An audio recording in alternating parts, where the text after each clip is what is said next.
Gusto mong umasenso ang iyong buhay, may puhunan ka, may puhunan.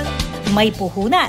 Ika nga sa programa ni Karen Davila, pero hindi na kailangang pumunta sa kanyang show dahil dito mismo sa Pampanga namimigay ng pamuhunan si Gov Delta, katuwang ang Department of Labor and Employment.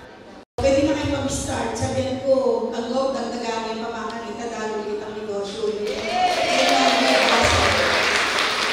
Kinatawa ni Gov Dennis Delta Pineda si Vice Gov Lilia Nanay Pineda na pinangunahan ng pamamahagi ng tig 51 sako ng bigas na siyang magsisilbing puhunan ng 7 beneficiary groups sa Benigno Hall, Capitol Compound.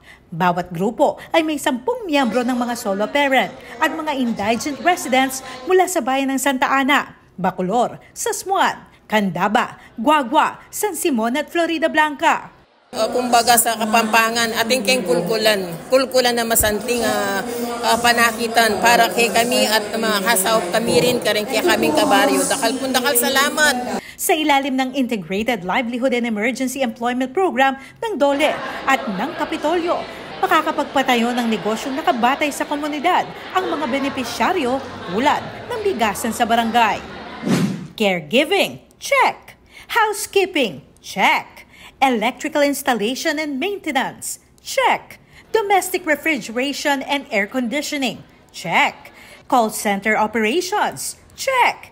At dressmaking, check. Kumpleto sa mga free skills training ang lalawigan ng Pampanga dahil nais ng Kapitolyo na maging empowered ang lahat ng Kapampangan. But wait, there's more. Dahil bukod sa libreng training, may pa-allowance pa ang Kapitolyo sa kanila.